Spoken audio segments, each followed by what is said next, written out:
Assalamualaikum warahmatullahi wabarakatuh. Perkenalkan, kami dari kelompok 2 akan menjelaskan mengenai unit 4, yaitu menulis kode dengan prinsip sesuai Guidelines dan juga best practice. Sebelumnya perkenalkan, nama saya Prilira Apriani Muminah. Di sini saya akan menjelaskan materi mengenai pengenalan coding Guidelines dan juga best practice. Nah, apa sih coding Guidelines itu? Nah, jadi coding Guidelines itu adalah aturan atau pedoman untuk menjaga konsistensi kode. Sedangkan best practice adalah teknik atau metode terbaik untuk menghasilkan kode yang efisien dan mudah dipahami. Kedua ini sangat penting untuk meningkatkan keterbacaan, memudahkan kolaborasi tim, dan juga mengurangi bug. Contohnya yaitu perbandingan kode tanpa aturan versus kode dengan aturan sederhana. Misalnya penamaan variabel acak versus konsisten. Nah, seperti itu. Nah, lalu materi yang selanjutnya akan dijelaskan oleh rekan saya. Yang kedua adalah kesederhanaan kode dan prinsip. 3. Keep it simple, shortcuts keep it simple, stupid. Tulis kode sederhana mungkin tanpa mengorbankan fungsionalitas, hindari logika yang terlalu kompleks jika bisa dibuat lebih sederhana. Gunakan fitur bawaan bahasa pemrograman untuk menyederhanakan kode. Jangan mengulang kode dry atau don't repeat yourself. Hindari duplikasi kode dengan membuat fungsi atau modul yang dapat digunakan kembali. Mempermudah perawatan kode karena perubahan cukup dilakukan di 1.4. Struktur kode yang modular mempermudah debugging dan perkembangan.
Kemudian error handling dan version control.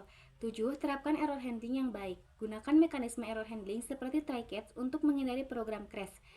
Kemudian pastikan besar error informatif agar mempermudah debugging. Dan hindari penampilkan error teknis kepada pengguna akhir untuk alasan keamanan. 8. Gunakan version control atau Git. Gunakan Git untuk melacak perubahan kode dan mempermudah rollback jika terjadi kesalahan.